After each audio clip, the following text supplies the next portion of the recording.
E a gente vai começar agora o nosso primeiro painel. O primeiro painel chama-se Ensinar será o maior trabalho do século. Focado nos professores, o nosso palestrante vai contar sobre a sua experiência e pesquisa em diversas instituições de ensino, mostrando como o professor está se transformando em tempos de crise, como os atuais. Fica claro, mais do que nunca, nesse momento, que a única saída possível é através da educação. Não se levanta um prédio, não se programa um software e nem se cura uma doença sem ensino. Em um mundo onde cada vez mais a inteligência artificial e robôs são o nosso cotidiano, o nosso palestrante defende que ser professor será a profissão do futuro. Teremos uma fala do professor Alex Bird. E você que está assistindo ao nosso congresso, mande as suas perguntas para o professor Alex. Use as ferramentas de perguntas embaixo da janela do vídeo, aqui do lado esquerdo, e para mandar as suas questões que, ao final da apresentação, o mediador vai tirar as dúvidas de vocês. Usem também o chat da plataforma para interagir com os demais participantes. Pessoal, nessa palestra, se você quiser escutar com tradução simultânea a fala do nosso convidado, escolha a opção de áudio em português aqui na plataforma. Bom, se você quiser escutar a opção original em inglês, escolha, claro, a opção em inglês. O botão que seleciona o áudio está embaixo da janela do vídeo, do lado direito. Então, agora, eu passo a palavra para Alex Bird. Professor, teacher, can you hear us? Hello, morning, good morning. Vocês me ouvem? Good afternoon for you, right?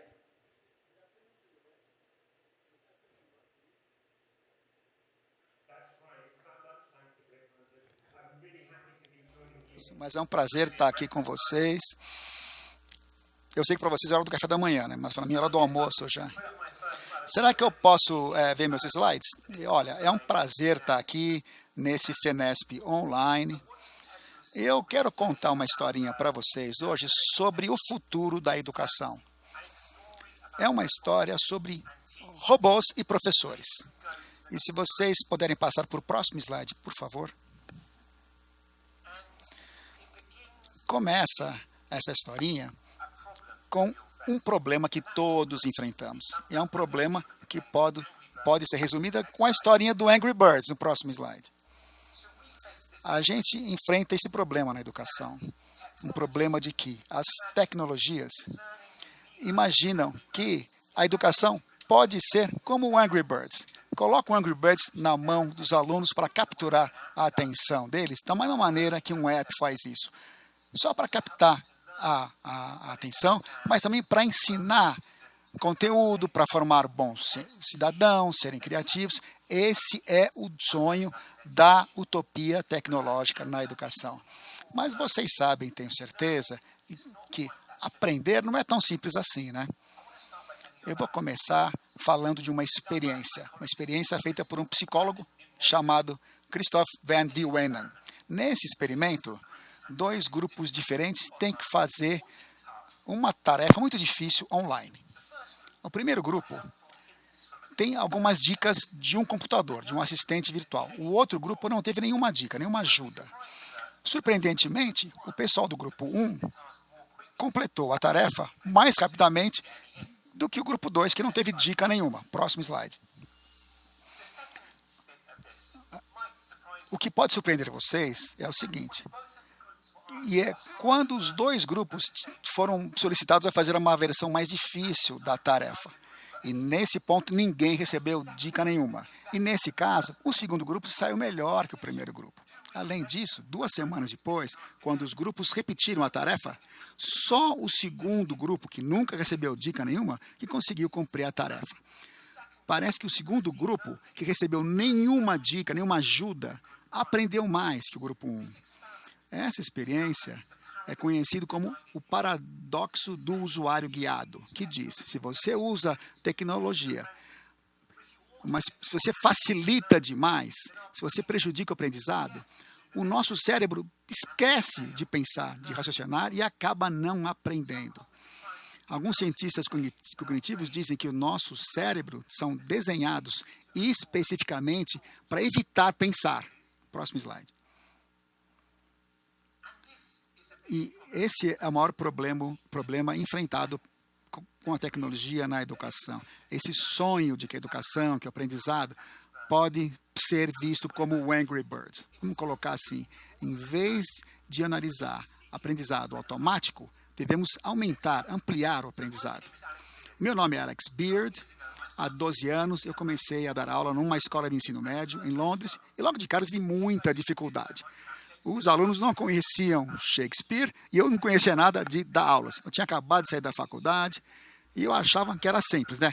Fico lá em pé, na frente da sala e falo, como o Robert Williams no Dead Poets Society, Sociedade dos Poetas Mortos. Mas os meus alunos tinham muitas dificuldades sociais, tinham dificuldades financeiras. 2/3 dos alunos nem falavam inglês direito. Estavam no ensino médio e estavam muito atrasados em leitura e escrita. Era muito frustrante. Eram alunos inteligentes, espirituosos, mas não se saíam bem academicamente por conta desse ambiente pouco favorável. E na região, a gente percebia fora da sala de aula que o mundo mudava rapidamente. Todos tinham cell phones, viviam no futuro, mas os métodos que eu usava eram um método usado pelo Sócrates na Grécia Antiga. E se os robôs vinham, de fato, roubar os empregos deles, a gente precisava melhorar muito a educação. Ao mesmo tempo, eu tinha uma esperança. As universidades e as escolas estavam meio empacadas no passado, mas com o nosso entendimento da mente, neurociência, psicologia, as invenções, smartphones, internet, inteligência artificial, um novo entendimento do que é dar aula, do que ensinar, emergeria. E eu pensei, é possível transformar o aprendizado, transformar a educação, extrair mais das mentes do que jamais tinha sido feito. Próximo slide. De que é capaz a nossa mente? O que a gente devia estar aprendendo hoje para prosperar nesse futuro incerto? O que isso tudo significa em cima do papel do professor? São perguntas que me levaram ao redor do mundo. Demorei 2 anos, 6 continentes, encontrando os professores pioneiros em grandes universidades, grandes escolas, cientistas, ciência, tecnologia, para descobrir a resposta. E essa jornada me deixou certo de uma coisa, acima de tudo. Independentemente da inteligência da tecnologia, o poder, a força dessa tecnologia sempre vai depender do humano que está usando essa tecnologia. Próximo slide, por favor. Vamos começar com a tecnologia. Todo mundo sabe que a tecnologia está cada vez mais inteligente. Em 97, sabemos que quando o computador Deep Blue da IBM ganhou do Garry Kasparov, foi um sinal de que a inteligência artificial já estava presente de alguma forma na nossa vida.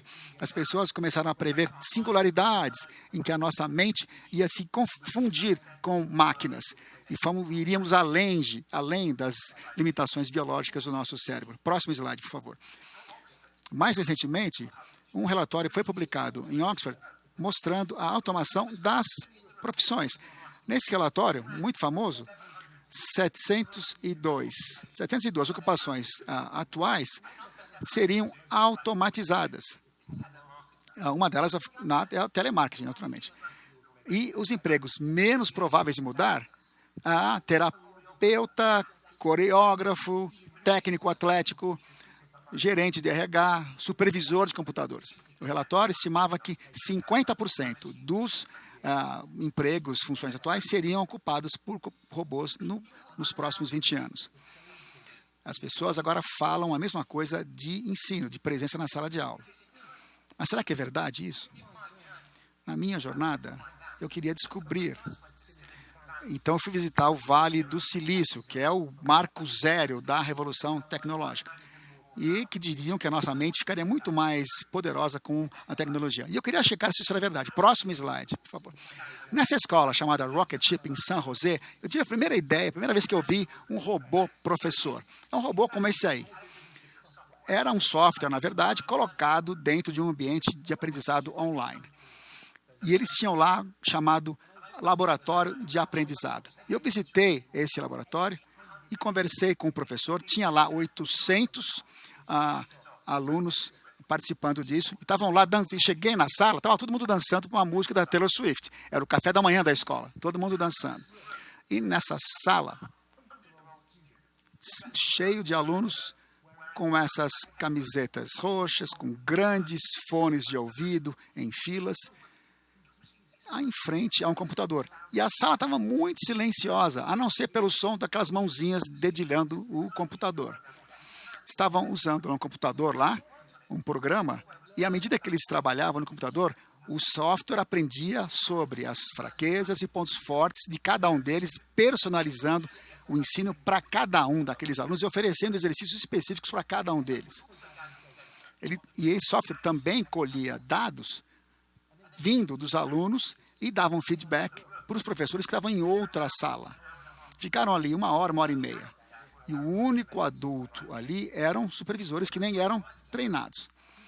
Mas os alunos nessa escola tinham um desempenho acima de 90% no percentil de matemática e inglês, do que a média regional. Para os utopistas da tecnologia, isso é um sinal de que o trabalho do professor será automatizado, de que os robôs vão vir sim e tirar o trabalho da gente, na utopia. Eles predizem o seguinte: uma maneira importante que isso vai acontecer é que o papel do professor vai ser reduzido.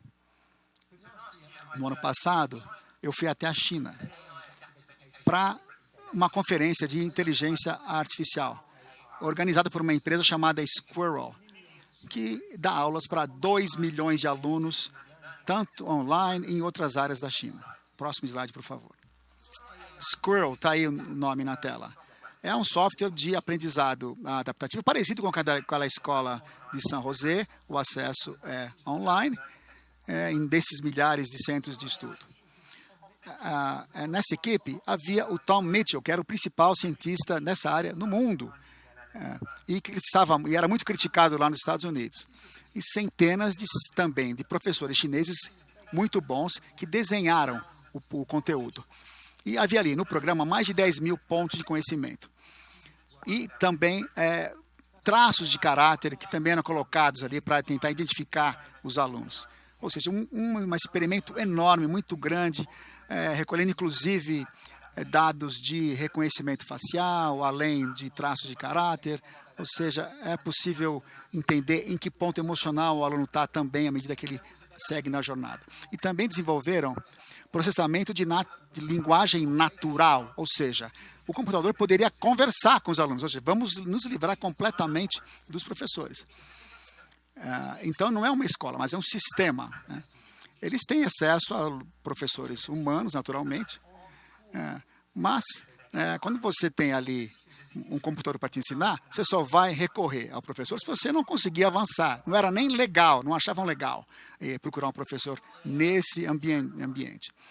E lá em Xangai, no centro dessa escola, eu vi como é que era o futuro para os professores ali.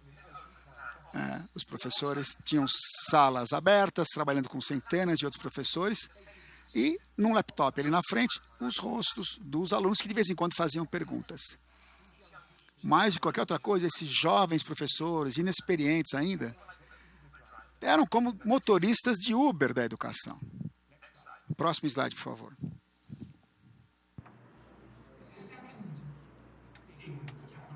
O segundo ponto que as tecnologias prevêem que a automação vai fazer com o ensino é restringir as oportunidades que temos. Não é só que a tecnologia vai substituir os professores, mas vai possibilitar que os super professores monopolizem a educação. Em Harvard, por exemplo, eu encontrei com o professor David Manner, que criou um curso de computação com professores, e 2 milhões de estudos acessaram através dessa plataforma de Harvard, em parceria com MIT. E eles dão computadores aí gratuitamente. Se você está numa instituição como Harvard, isso é possível, né? Mas vocês também já devem ter ouvido falar do que chamamos de Masterclass, uma plataforma online em que você pode aprender a jogar tênis com a Serena Williams ou fazer filmes com Martin Scorsese. Os fundadores da Masterclass lançaram uma plataforma online de aprendizagem chamada Outlier. Aí, então, você tem educação de faculdade, superior, com os melhores professores do mundo. E no fim do curso, você ganha um diploma.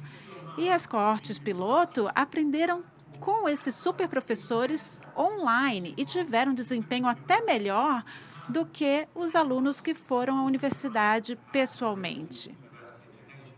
E isso, é claro, mudou a educação e baixou o custo desse ensino.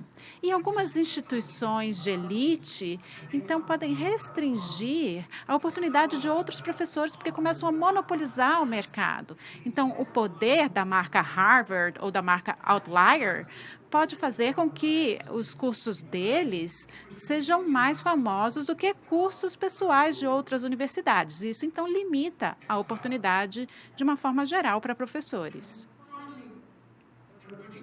E, por fim, a previsão também fala que, com a automação, os professores vão ser totalmente substituídos. Então, eu vi uma visão da educação, numa visita que eu fiz, que se chama uma escola 42. A escola tem centenas de computadores, com uma árvore de skateboard, e tem também ali os alunos esperando a próxima aula, nessa escola que fica em Paris. Lá na 42, tem 3.000 alunos de 18 a 30 anos de idade fazendo o curso de 3 anos de codificação. Eles não precisam de qualificação de codificação para entrar na escola, e a escola também é gratuita. E na 42, não há professores. O modelo é baseado num princípio de que, se o aluno tem essa paixão por codificação e trabalharem em projetos de mundo real com os outros colegas, vão aprender a fazer as coisas sozinhos. A experiência de aprendizagem é organizada pelo Intra, esse ambiente de aprendizagem online no qual os alunos interagem no momento que chegam na escola. E há um mapa de aprendizagem, em que eles passam pelos pontos de experiência, aprendizagem e colaboram com os outros. E ele também avalia a qualidade daquela codificação. Se eles tiverem dificuldade, eles podem usar Google, YouTube ou conversar com os colegas. Ou, como o cartaz ali na sala diz, leia o manual. Mas, para entrar na 42, os alunos passam por um processo super rígido. São 3.000 candidatos que vão ali no campus fazer uma maratona de 4 semanas de codificação. No fim dessa maratona, um algoritmo define quem vai entrar na escola. Todos os alunos de 42 entraram depois no setor de tecnologia. E não é só aprender como codificar, mas eles aprendem a aprender a codificar. Próximo slide. Parece que toda essa fala de automação para os professores vai criar um xeque-mate para a profissão, né? Mas eu não acredito nisso. Eu acho que a ideia da automação, reduzir, restringir e substituir professores, está baseada em 2 falhas de comunicação cruciais. A primeira é uma falta de entendimento de como os seres humanos aprendem. O papel do professor é diminuído com a inteligência artificial, mas a aprendizagem dos alunos também é reduzida. O sistema foca num objetivo muito reduzido, que é ajudar os alunos a irem bem no vestibular, né? O que eles chamam de Gaokao lá, um dos mais difíceis do mundo. E a inteligência artificial faz isso muito bem. Eles ajudam os alunos a fazerem essas tarefas bem objetivas, com respostas claras de sim ou não. Mas isso é só uma parte pequena da educação. E na Harvard e na edX, temos ali 2 milhões de pessoas que entraram naquele curso do David, e só uma pequena parte daqueles alunos conseguem finalizar. E se a gente restringir aí o papel dos professores, os alunos também têm conexões restritas com professores. E nós precisamos dessa interação para aprender a pensar e aprender a viver em sociedade. E, por fim, lá na 42, ao substituir os professores, a escola deixa a aprendizagem ali totalmente nas mãos do indivíduo. Mas a educação é mais ampla do que isso. Os alunos, para entrarem na 42, passam por essa seleção com 100 mil alunos e acaba ali com 1.000 alunos bem motivados que entram na escola. Claramente, não é algo que se aplica a todos.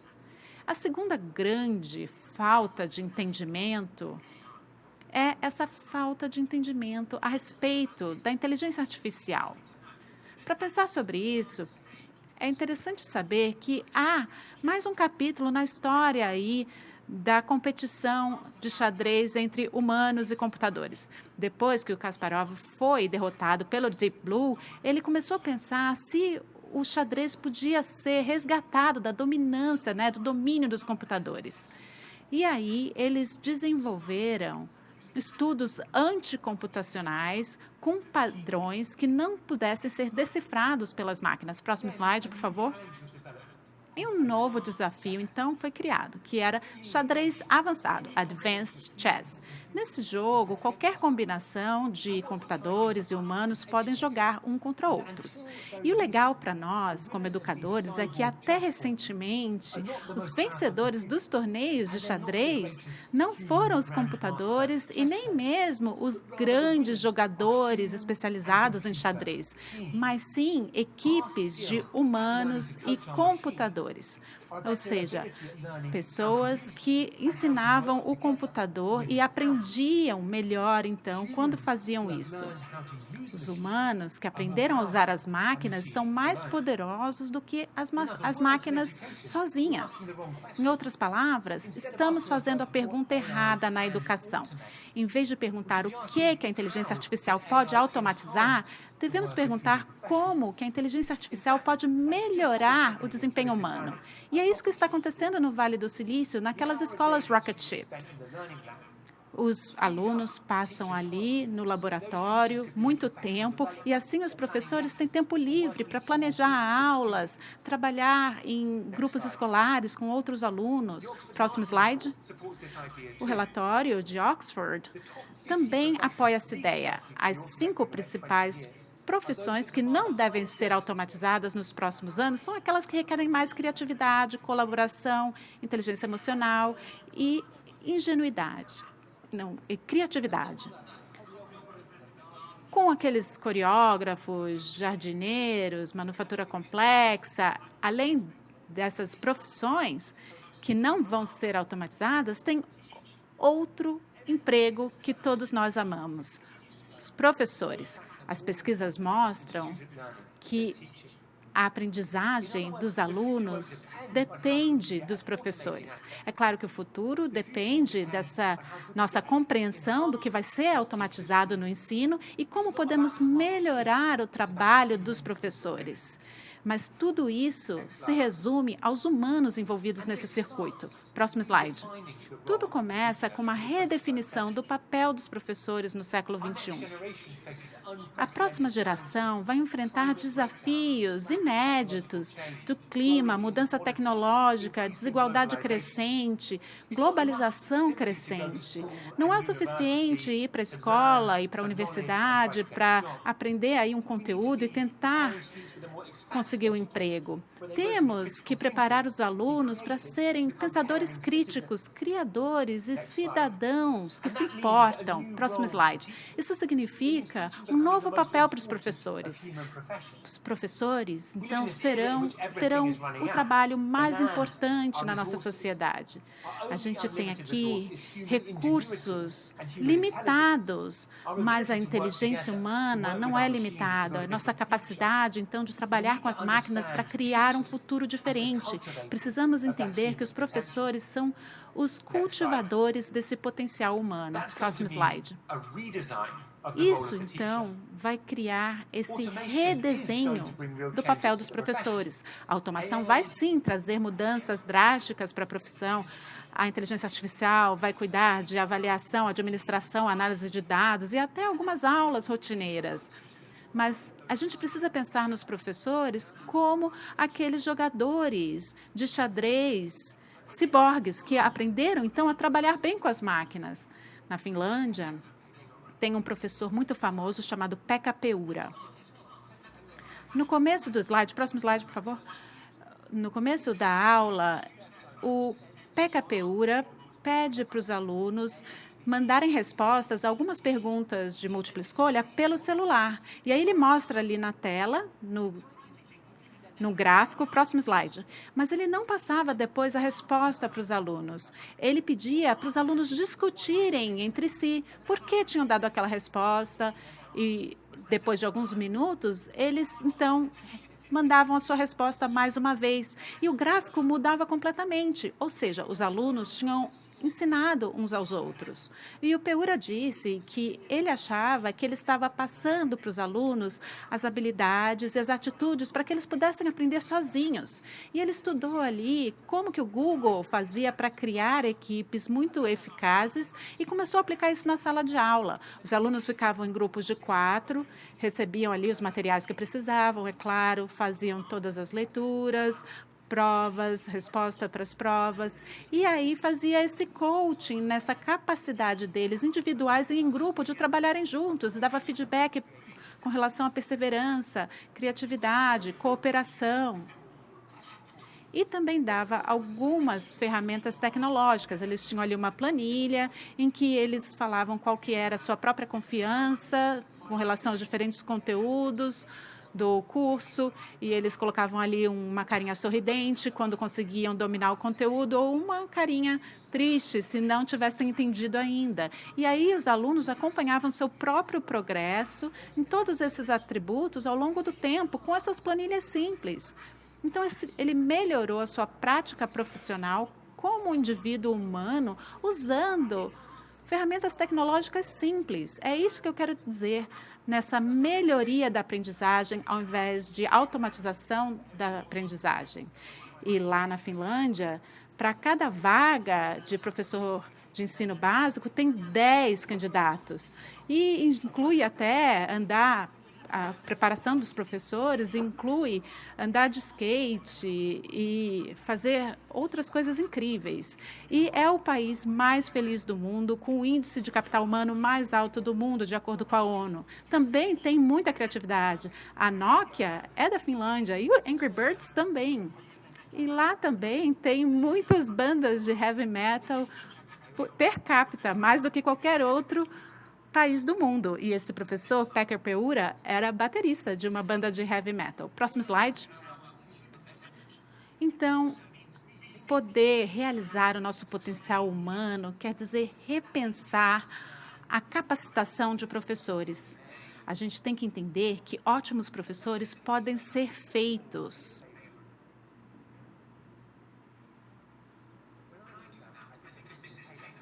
Quando eu faço isso, eu penso na senhora Taylor, a escocesa que me ensinou a ler aos 6 anos de idade, e também no senhor Morgan, que tentou me fazer a minha cabeça ali com relação ao marxismo um pouco mais tarde. Mas os melhores professores têm carisma e conseguem cativar os alunos. Eles têm um gênio ali dentro de si próprios, mas não são cópias uns dos outros. Cada um tem essa mágica misteriosa de inspirar outros humanos. E é impossível analisar isso, porque cada professor tem o seu próprio dom. É por isso que professores nascem professores, não são feitos, né? Isso é o que a gente falava também sobre médicos. Em 1846, um jovem médico, Dr. Samuels, aplicou a ciência pela primeira vez na área de medicina, fazendo perguntas ali em hospitais e maternidades. Um tinha uma taxa de mortalidade muito alta e o outro tinha uma taxa de mortalidade muito baixa. E ele notou uma única diferença entre essas duas maternidades. A de alta taxa de mortalidade capacitava médicos e a de baixa taxa de mortalidade capacitava enfermeiros para fazer os partos. E ele começou a achar que tinha partículas de cadáver que eram levadas da sala de dissecção para a maternidade e infectavam as mães. Então, com essa pesquisa inovadora, ele falou da importância de lavar as mãos e a taxa de mortalidade caiu drasticamente. Foi um triunfo da ciência. Mas a história não termina aí. Os médicos, então, começaram a ser mestres dessa arte e eles achavam que a doença era esse desequilíbrio humano. E eles tentavam analisar quais eram os seres humanos que estavam desequilibrados. Mas esses médicos aí foram ridicularizados e ninguém achava que lavar as mãos era tão importante. Isso não podia ser, a medicina era algo superior e essa prática de lavar as mãos não podia ser tão importante assim. Próximo slide. Nos Estados Unidos, eu visitei a Relay School for Graduate Education e lá eles estão apostando no treinamento de professores, como agora treinamos médicos. É um programa com duração de 10 anos, que começa com um diploma de 3 anos, que mistura estudos teóricos com práticos. Depois os professores passam para 3 anos de treinamento em especialidade na sala de aula, para poder afinar e ajustar a sua arte. E depois, 4 anos de especialização, em que os professores viram especialistas numa área, numa matéria e usam também tecnologia para motivar os alunos a se tornarem analistas de dados. Em New Jersey, eu vi ali um dos trainees aprendendo na prática. E eles descrevem ali tudo o que os trainees têm que fazer nos 3 anos. E lá no fundo da sala, eu vi o coach do professor, que parecia mesmo um treinador de esporte ou coreógrafo, dando feedback sobre o movimento do professor, ou quanto tempo ele tinha que esperar por uma resposta depois de fazer a pergunta, ou como frasear cada pergunta. E aqui vocês podem ver uma sessão prática, em que um professor que está treinando está dando aula para outros, para os seus colegas de sala de aula. Então, essa nova ciência está emergendo que diz que os professores não nascem assim, eles podem ser feitos. Há sim mágica no trabalho do dia a dia do professor, como vocês sabem, mas a Relay me mostrou que você pode aprender a melhorar o seu ensino, como você pode aprender qualquer outras coisas. E essa ciência está nos apontando a uma nova direção. A ciência está nos mostrando que nós somos aprendizes natos e que desde o primeiro dia da nossa vida já temos aí um método científico. O nosso cérebro se adaptou em milhões de anos a aprender através da interação com o ambiente, interação com as tecnologias, com as ferramentas e principalmente com as interações entre humanos. Somos essencialmente aprendizes sociais. Somos uma espécie de professores e alunos. Próximo slide. Então, no futuro, os professores vão ser mais importantes do que nunca. Eles vão continuar, claro, conhecedores profundos da sua matéria, mas também vão saber de neurociência e vão poder usar a tecnologia para acelerar e melhorar aspectos da aprendizagem dos alunos. Vão ser especialistas no ofício do ensino e mestres de todas as profissões, da profissão mais importante entre seres humanos. A inteligência artificial vai automatizar a avaliação, administração, entrega de conhecimento. E com isso, enfrentamos uma escolha. Podemos automatizar a nossa própria abordagem à educação usando inteligência artificial e que vai reduzir e restringir a aprendizagem, nos dando um resultado específico também, ou usar essa oportunidade para melhorar o trabalho dos professores humanos, redesenhando, redefinindo e retreinando esses professores. Até hoje, tivemos 3 grandes revoluções na forma de aprender. A primeira foi a revolução cognitiva. Há 100 mil anos surgiu a linguagem, o idioma, que fez com que a gente pudesse transferir conhecimento entre gerações. A segunda grande revolução foi a revolução das escolas, que aconteceu há cerca de 10 mil anos. Apareceram as instituições para ensinar as tecnologias humanas de ler e escrever. E a terceira revolução foi a revolução da educação em massa. Há cerca de 500 anos, graças à imprensa e mudanças na forma da nossa compreensão da religião, a educação explodiu no mundo todo. E pela primeira vez, a educação ficou acessível para a grande maioria da humanidade. E ainda estamos nos beneficiando dessa revolução. E agora estamos aqui à beira de uma quarta revolução da aprendizagem.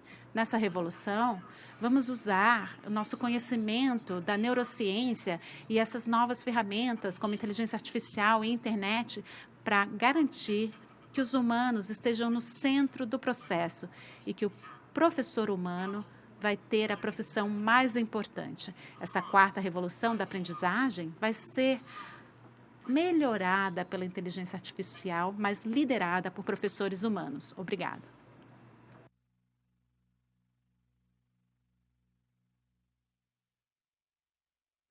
Thank you. Thank you so much, teacher, for Thank you so your much. presentation. Muito obrigada ao Alex Bird pela apresentação dele. É muito interessante esse conceito de que os professores são os cultivadores do potencial humano e que a tecnologia pode ser uma ferramenta para potencializar tudo isso, para trazer indicadores, para nos dar consciência do nosso caminho, né? Muito interessante. Esse vai ser o tema de um debate muito bacana agora que a gente vai ter, e por isso eu convido ao palco aqui o Rodrigo Sartori, certo? Ele foi ministro da Educação, substituto, secretário executivo do Ministério da Educação, secretário nacional de Regulação e Supervisão da Educação Superior do Ministério da Educação, SERES-MEC, e secretário executivo do Conselho Nacional de Educação. Então, chamo ao palco o professor da Universidade Federal de Grandes Dourados, Henrique Sartori. Muito obrigada e desculpa. Tudo bem? Tudo bem.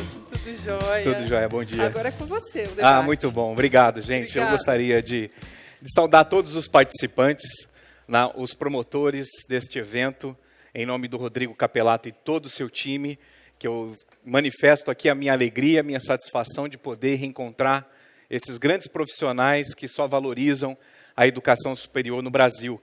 E, obviamente, deixar um grande abraço ao presidente do SEMESP, o professor Hermes, e também a toda a diretoria do SEMESP. E, claro, deixar o meu abraço e incentivado cada vez mais pela participação dos mais de 1.000 inscritos, como o Rodrigo Capelato falou há pouco, tanto de mantenedores, dirigentes, professores e também curiosos da educação superior. E, professor Alex, é um prazer poder estar com você essa manhã, tarde para você, manhã para nós, e, obviamente, conhecê-lo e entender sobre o teu desenvolvimento da sua pesquisa, da sua dedicação em relação ao papel docente. Eu gostaria, Alex, se você me permitir, de contar uma pequena historinha para a gente começar o nosso bate-papo. Talvez eu pertença, e olha que eu tenho hoje já 40 anos, eu pertenço à geração SMS. Quando eu estava estudando na graduação, a minha turma foi apresentada aos textos do celular. E nós tiramos muito proveito disso. Claro que, às vezes, não tanto vocacionado ao ensino e aprendizagem, mas para ter vantagens no processo de educação. Mas aí, eu te pergunto, e, obviamente, com esse debate que você mesmo colocou, hoje eu, professor, estou lecionando cada vez mais nos celulares, nas tecnologias que a educação à distância e, obviamente, que a educação presencial proporciona no processo de ensino-aprendizagem. E claro que naquela época, os professores chegavam até a proibir celulares em sala de aula. E hoje, nós estamos percebendo que é mais do que incentivado o uso de tecnologias, tanto que eu estou com a minha aqui, a tiracolo, em mãos, para poder facilitar o nosso diálogo. Mas eu queria, Alex, começar conversando com você do seguinte ponto, que eu captei na sua exposição e, obviamente, também naquilo que você tem se dedicado durante não só a sua pesquisa em mais de 20 países sobre a educação, sobre esse papel transformador e principalmente do papel docente. Eu costumo dizer, e a minha pergunta vai agora, eu costumo dizer que os melhores alunos, os bons alunos, melhor falando, tornam-se bons profissionais. Mas aí, puxando o debate para o nosso lado, os melhores alunos tornam-se professores. Eu queria saber se você concorda com esse processo de liderança que o professor executa no processo de ensino-aprendizagem e também né, o papel relevante que ele tem para o presente e para o futuro, no mundo cada vez mais digital, cada vez mais interagido, né, ou pelo menos com a interação cada vez maior entre homens, sistemas, máquinas e, obviamente, a necessidade que o ser humano tem de ser ensinado, de aprender, obviamente, de ser informado, comunicado e também participar desse processo de crescimento da sua vocação, seja de docente, de lecionar e até mesmo profissional. Bola contigo. Obrigado.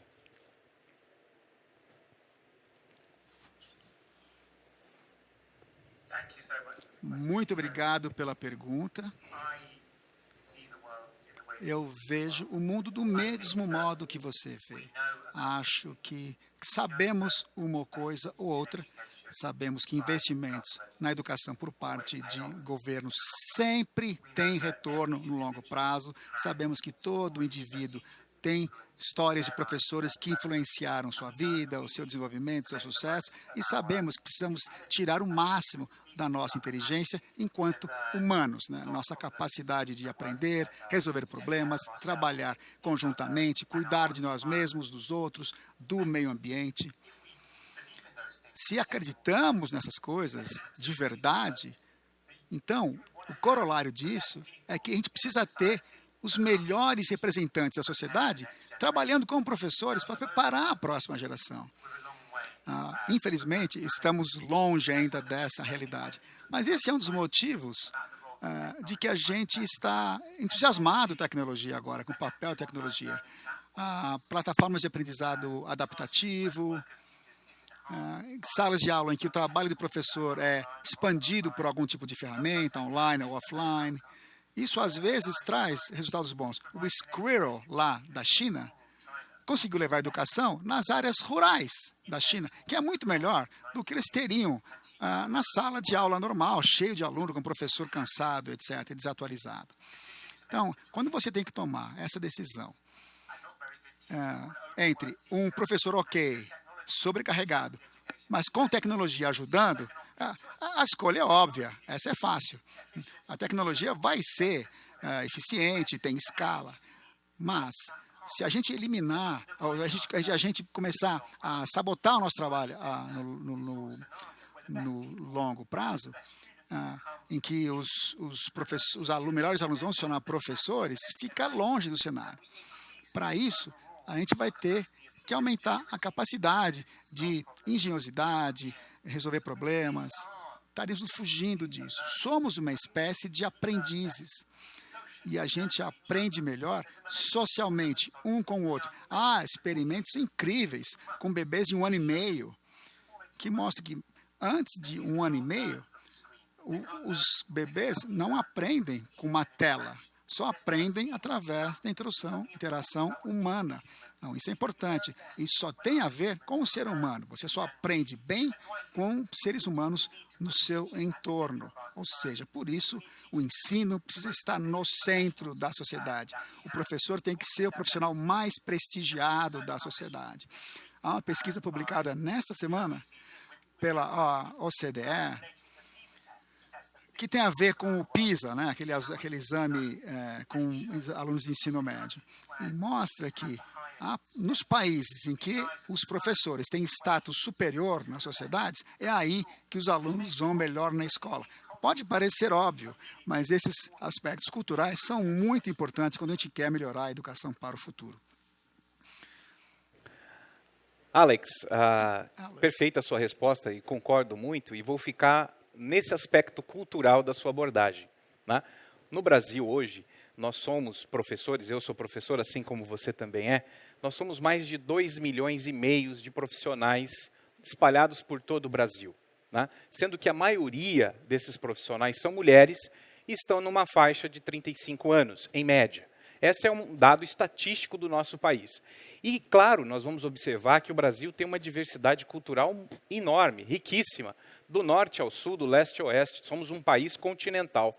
E na sua pesquisa, na sua andança, no caminho que você trilhou até aqui, dentro dos 20 países, quais foram aqueles que se distanciam mais culturalmente e que conseguem bons resultados a partir do investimento em políticas públicas e do papel protagonista da educação?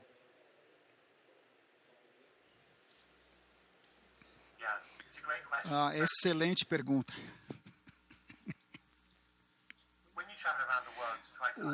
Quando a gente viaja pelo mundo tentando entender o futuro da educação, a primeira coisa que me chamou a atenção é como é tudo muito diferente. Lá no Vale do Silício, há escolas incríveis. Vão aprender tecnologias espaciais. Tem lá uma escola de ensino médio em que eu vi uma sala de aula trabalhando com projetos e eles dividiam grupos diferentes, né, na mesma sala. Um grupo estudava sementes biodegradáveis. Um outro grupo fazia o script de um documentário. Um terceiro grupo projetava um drone. E depois de umas semanas, esse projeto ia terminar. Como? Todo mundo para a floresta, em que iam fazer um filme, plantar sementes e produzir o script de um documentário. Maravilhoso, absurdo.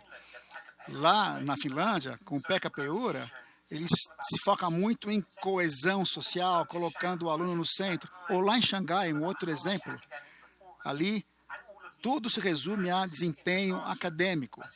Então, as práticas na sala de aula têm a ver lá com decoreba, seguir o conteúdo e funciona, né?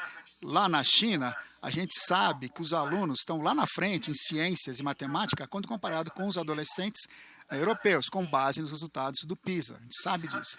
Ou seja, países diferentes com altíssimo desempenho, seja Vale do Silício, seja Canadá, seja Finlândia, seja Singapura, Nova Zelândia ou a Estônia, inclusive.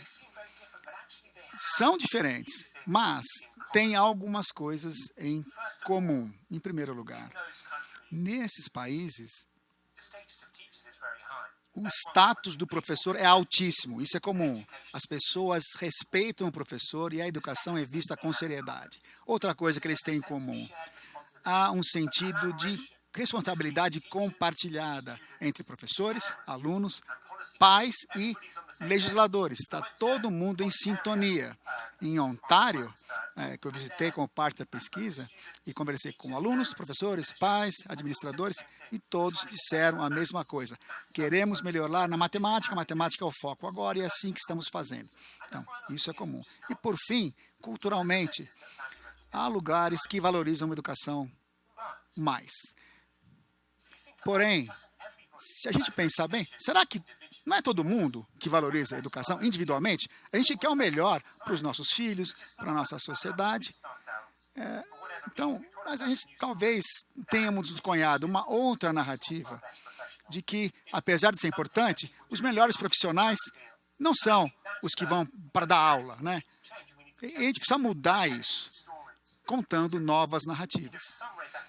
Então, o que é interessante com relação à educação é que, como é baseado em cultura, ele vai ter uma aparência diferente em diferentes locais. A excelência na China é diferente da excelência no Vale do Silício. O que é excelente é diferente, mas subjazendo tudo isso, há fatores comuns. Valorização de professores responsáveis pela educação que eles assumem.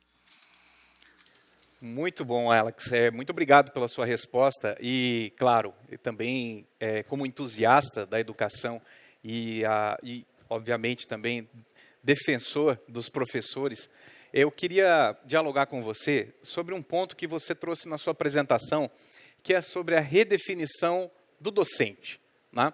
E, claro, no Brasil, também como dados estatísticos, levantamentos aqui recentemente feitos do terceiro setor, indicam que mais da metade dos professores que saem das licenciaturas, sobretudo, não se sentem aptos a enfrentar uma sala de aula.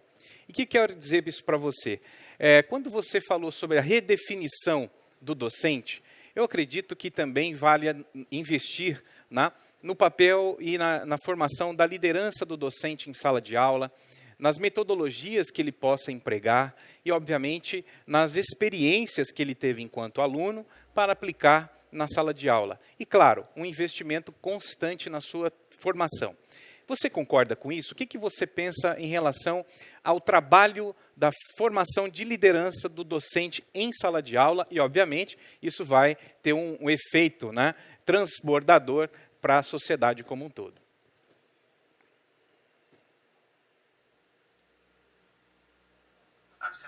Com certeza, concordo. Na educação, nós enfrentamos alguns desafios grandes, né? O primeiro é que todos nós temos pelo menos 12 anos de experiência sentado numa sala de aula, né? E isso mostrou para nós o que a educação é, como é a educação. O que é educação? Sentar numa sala de aula, ouvir aula, fazer prova. Então, é difícil imaginar algo diferente com 12 anos de bagagem, vamos dizer assim, né? Fomos habituados a esse cenário na escola, na universidade. Isso é o primeiro desafio. O segundo desafio, vamos pensar. Ensinar é uma das profissões que reúne as pessoas mais bem instruídas, com maior potencial. Todo mundo que trabalha com educação tem mestrado, doutorado. Todo mundo que trabalha como professor é muito entusiasmado, querem sair bem, querem motivar. Mas colocamos os professores dentro de um sistema, de uma cultura de trabalho que diz para eles assim, olha, siga as regras, não seja criativo, trabalhe com a parte administrativa, ou seja, não estamos traindo o melhor dos melhores. Você tem toda a razão. Precisamos de novos modelos, uma nova mentalidade para estruturar a carreira e pensar também no treinamento dos professores e da liderança. Eu visitei uma escola nos Estados Unidos, Summit Public Schools. Eles reorganizaram o horário dos professores. Os professores dedicam 6 semanas dando aulas normais e depois 2 semanas em que não há ensino. Nessas 2 semanas, os alunos estão lá em atividades extracurriculares. Os professores usam essas 2 semanas para treinamento, frequentar cursos, trabalhar entre si, criar novos cursos, novas aulas, mudaram a estrutura do calendário do professor para que o professor possa utilizar ou explorar aquele desejo de aprender, né? Os professores são excelentes aprendizes, mas eles não são colocados em situações em que eles possam exercitar esse desejo de aprendiz. Fundamentalmente, nós temos um entendimento equivocado da educação. A gente olha para dar aula como algo teórico. Se você entende a teoria, você vai lá e ensina. A teoria é importante, claro. Entretanto, ensinar também é prática. E a gente sabe, como qualquer outra prática, você só melhora se você reconhece que ali tem uma habilidade que precisa ser treinada, desenvolvida ao longo do tempo. E para fazer isso, você precisa entender quais são as habilidades necessárias para ser professor. Então, seria interessante ter ali um mentor, um coach, um líder para dar feedback para você. Seria ótimo se nós, como professores, pudéssemos assistir outros professores dando aula. Como se você vai, por exemplo, você estudar para ser médico. Você não vai ler um livro sobre operação e entrar na sala de cirurgia, né? Há muita prática, você começa na dissecção, depois, com o tempo, desenvolve habilidades. O professor, não. Você vai do livro para a sala de aula num piscar de olhos. A gente precisa misturar um pouco essa abordagem, combinando as duas coisas. Ensino é, sim, uma profissão ligada ao conhecimento, mas também ligada à prática. Alex, muito obrigado pela sua resposta. E antes de entrar num debate sobre também esse momento que nós vivemos de pandemia, Covid-19, fechamentos de escola pelo mundo, eu queria perguntar algo também relacionado com a sua trajetória científica e também o papel da educação, tá? Por mais que exista enormes avanços na educação, nos processos de ensino-aprendizagem e também na ciência, né, e na ciência da educação, nós estamos assistindo no Brasil e no mundo movimentos negacionistas do papel da escola, do papel docente, do papel da ciência. Eu queria que você comentasse este ponto específico, dentro da sua trajetória, da sua experiência, da pesquisa que você realizou, tanto daquilo que acontece no Brasil e no mundo. E aí eu pergunto, qual é o papel do professor nesse debate entre academia e ciência, levando em consideração também que há muita crítica relacionada à interação da academia com a sociedade como um todo. O que você acha disso?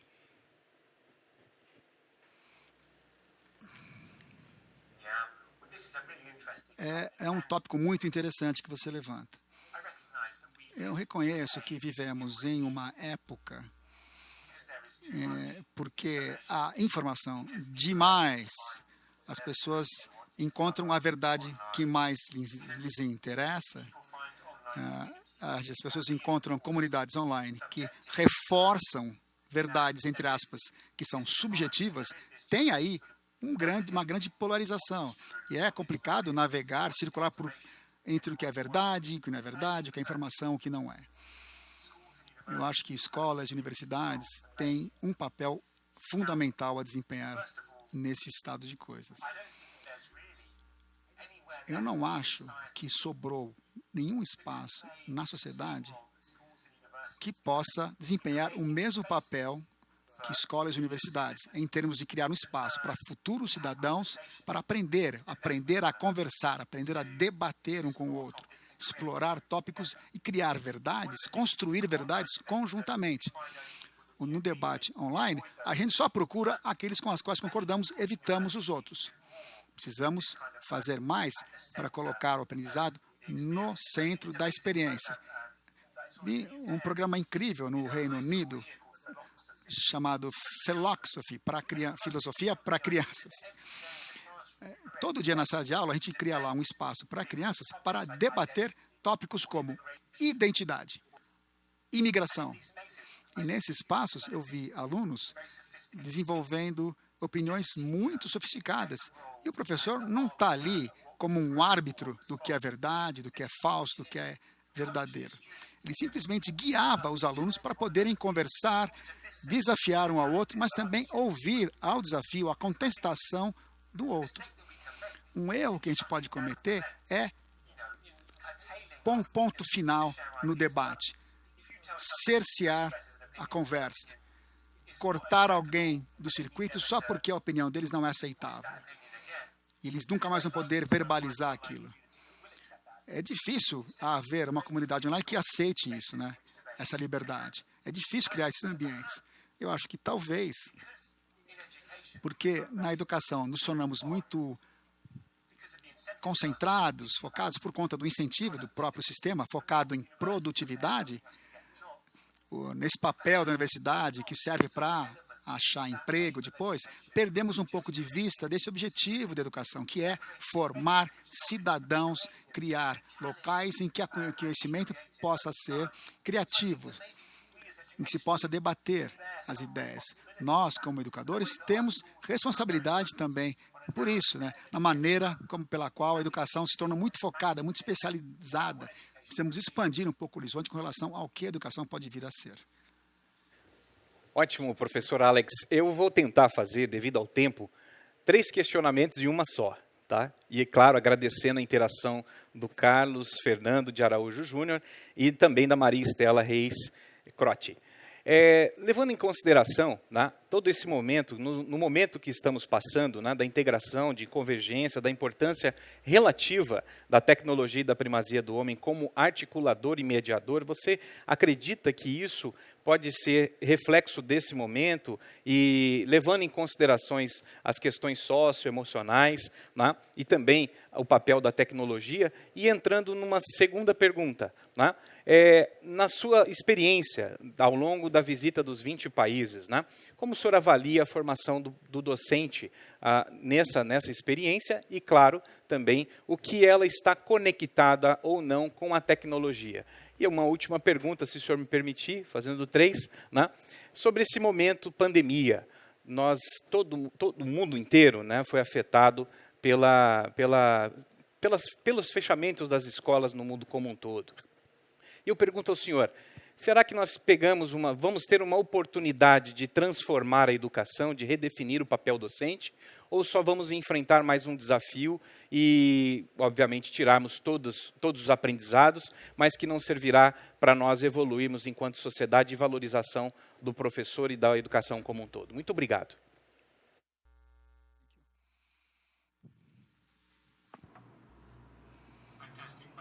Perguntas fantásticas.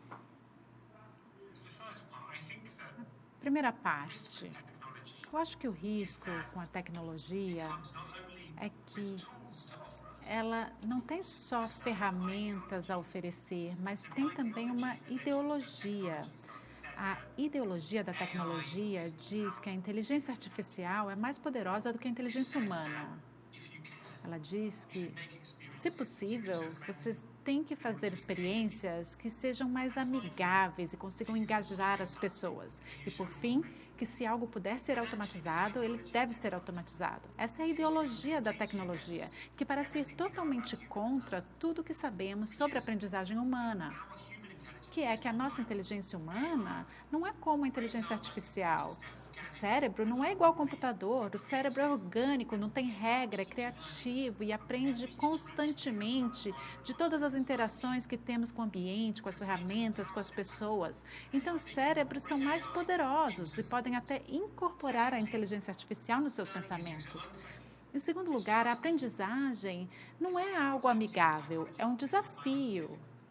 Eu falo, de dificuldade desejada. Uma boa experiência de aprendizagem tem que ser um pouco difícil. Se você não tem dificuldade, provavelmente você não está aprendendo nada. E, por fim, a ideia da automação. Eu estava falando do perigo de automatizar aspectos do processo de aprendizagem. Porque se você automatizar a aprendizagem, o nosso cérebro não vai trabalhar. A gente não vai criar a arquitetura neural que precisamos para poder pensar em longo prazo. Então, temos que ter muito cuidado com as promessas da tecnologia no ensino e na aprendizagem, porque essas ideologias parecem ser opostas, contrastantes. E o que isso significa, então, para a profissão e formação de professores? Para mim, significa focar mais nas nossas capacidades humanas, como criatividade, inteligência emocional, a nossa natureza social e pensar em desenvolver isso de forma mais focada. Educação pode até se tornar um processo rotineiro e parte disso pode ser automatizado com a ajuda de inteligência artificial.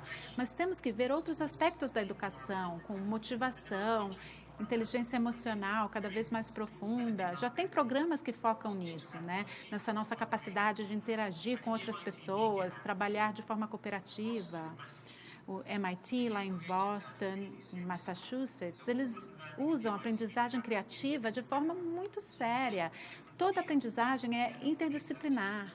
Eles têm equipes de pesquisa que são muito criativas. O laboratório de mídia lá criou a tecnologia para o GPS, os e-readers, tela sensível ao toque, aquele Guitar Hero, o jogo de videogame, e sempre com base nessa ideia de aprendizagem criativa, trabalho em grupo, focar em um assunto que seja a sua paixão e aí ter essa oportunidade de brincar. E eles olham a brincadeira como algo sério na aprendizagem. E acho que isso vai ganhar espaço no futuro. Sabemos que a criatividade combina tipos de pensamento convergentes e divergentes. Convergente, porque você vai melhorar aquele ofício ao longo do tempo, e pensamento convergente quer dizer insight criativo, imaginação e brincadeira. E eu acho que é isso que temos que trazer mais para a formação de professores no futuro. Há mais espaço para brincadeira e para criatividade. E, por fim, como se beneficiar ao máximo desse momento que estamos enfrentando na educação com a pandemia? Ótima pergunta. Eu diria que os professores enfrentaram uma grande pandemia e mostraram compromisso, abertura de ir um passo além, ajudar os alunos a continuarem aprendendo, criar relacionamentos mais próximos com pais e comunidades para dar apoio a esses alunos, criando aquela responsabilidade compartilhada que eu mencionei. E os alunos aprenderam a usar a tecnologia. E os professores aprenderam isso também de forma que muitos outros professores não fizeram antes. Eu acho que os professores já estão transformando a profissão, transformando a prática. Mas temos que tentar responder como que nós, como sistemas, governos, administradores, líderes educacionais, universidades, podemos criar as condições para que os professores possam continuar mergulhando nessa criatividade, nesse compromisso e na paixão pela educação. Porque os professores já estão fazendo isso, mas agora precisamos criar as condições no sistema. É aí Muito obrigado, Alex, pela sua excelente explanação, enriquecedora ao máximo. E quando a gente conversa de algo que a gente gosta, o tempo voa assim, né, Patrícia? Obrigado pela oportunidade.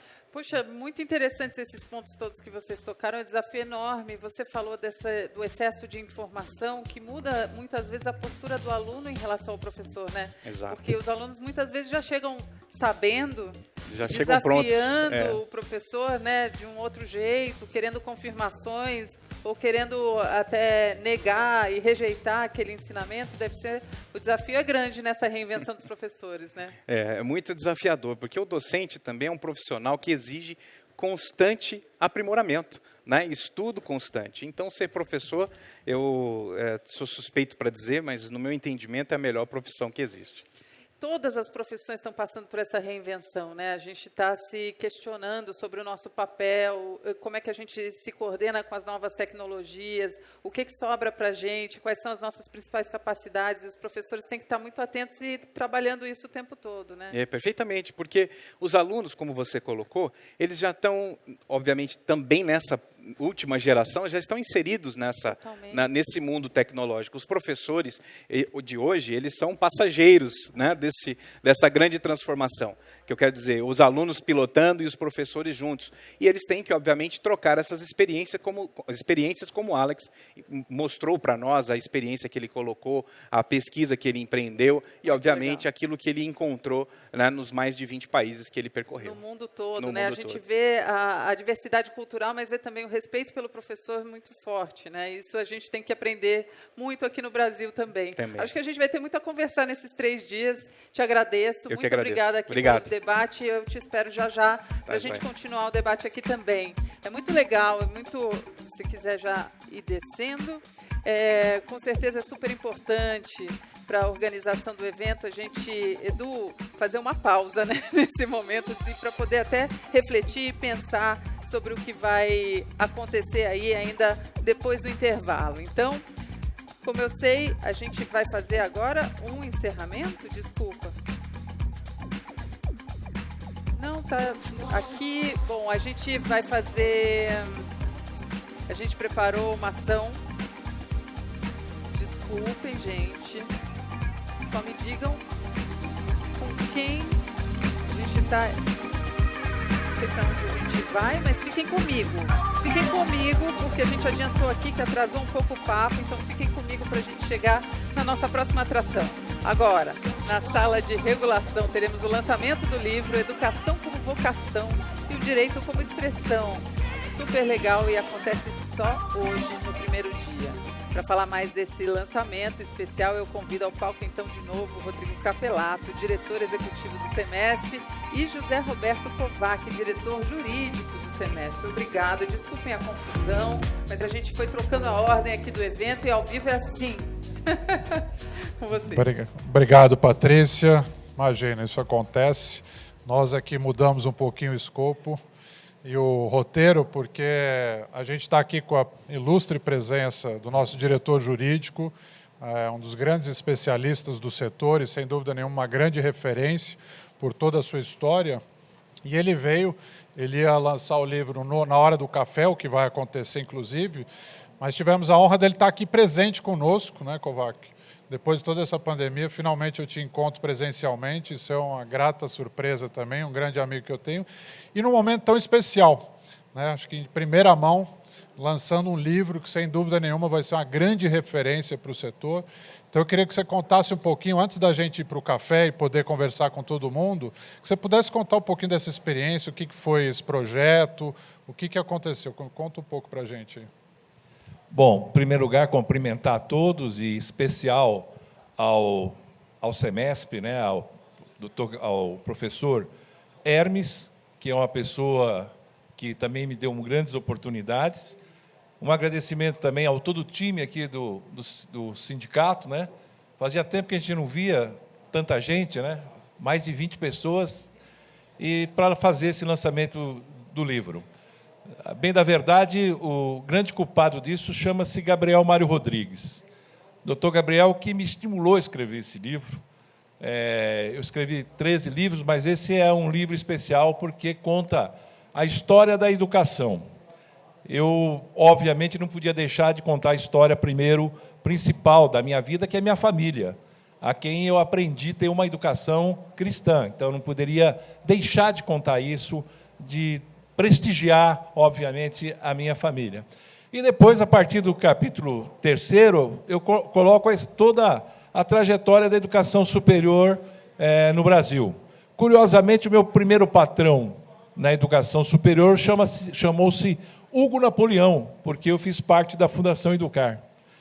Nesses 32 anos que eu estou na educação superior, basicamente foram 32 ministros da educação, foram 8 presidentes da República e todo o setor privado enfrentando diversas situações. E é isso que eu conto no livro. Desde a carta-consulta, que foi já no governo Sarney, até os dias de hoje, passando por todo o sistema de avaliação, de regulação, de supervisão. E nesse livro tem 170 pessoas que foram entrevistadas, nomeadas, para falar também a sua opinião da educação superior. Eu posso dizer que essa, sem dúvida alguma, é uma obra coletiva e que procura resgatar a história e, mais do que isso, registrá-la, a fim de que o ensino e o segmento superior privado possa claramente ser, além da sua representação, o seu reconhecimento enquanto a oferta de curso de qualidade. E também tem várias histórias no livro que eu conto, porque todo mundo sabe que eu sou um cara que gosta de contar piada, né? Isso que eu ia te pedir, você não pode dar um spoiler, contar pelo menos uma historinha para a gente? Tá, todo capítulo, são 32 capítulos, e um epílogo. Epílogo porque o doutor Gabriel, sempre em qualquer reunião que eu participava com ele, falava epílogo, né? E eu sempre gostei de imitar algumas pessoas, entre as quais o próprio Gabriel. E aí, teve um certo dia que nós estávamos em Brasília, e o Rodrigo recebeu a ligação do Gabriel verdadeiro, né? Alô, Rodrigo! E foi falando, pedindo coisa para ele, ele falou assim, Kovac, para com isso, você não tem que fazer, né?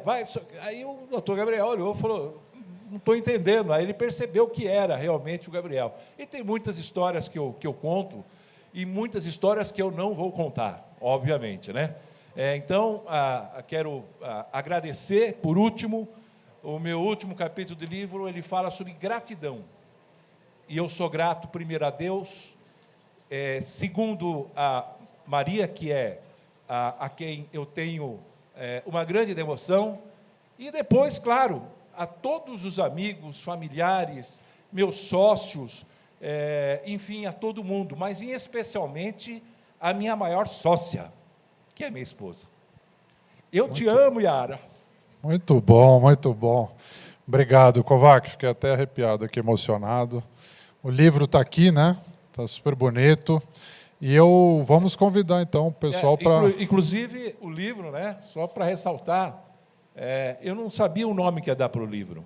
Aliás, a gente nunca sabe como vai terminar um livro e quando precisa terminar é o grande sacrifício. Eu fiz um capítulo a mais porque falei, não, tem que falar sobre o governo Bolsonaro. E estava tudo pronto, falei, mais um, então não virou 30, virou 32 anos. Mas o Gabriel, quando fez o prefácio, ele colocou isso, minha vida é isso, a educação como vocação e direito como expressão. Acho que ele foi tão feliz que eu roubei aquilo que ele falou de mim. E é muito melhor os outros falando do que a gente falando. Então, agradecer especialmente também ao Gabriel. Muito bom, Kovac, muito obrigado. Então, convidando todos vocês para os cafés, as salas de Zoom, em que a gente vai poder conversar, e numa delas estará o Dr. Kovac, podendo conversar melhor sobre o livro, né? E que é o café de regulação e avaliação, e aí depois a gente volta. Então, eu devolvo a palavra aqui à Patrícia. Gente, muito obrigada. É emocionante mesmo. Gostoso.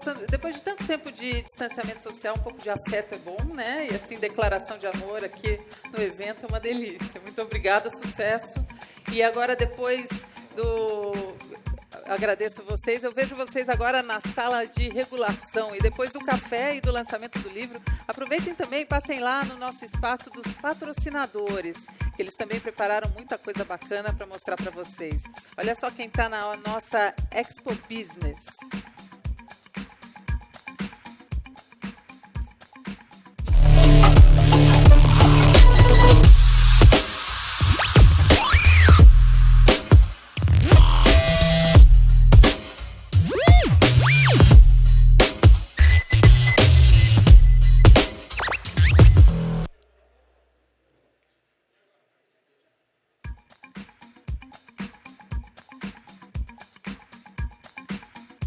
Bom, obrigada pelo apoio, Liceum, SEI, Creduc, Fundacred e Canvas.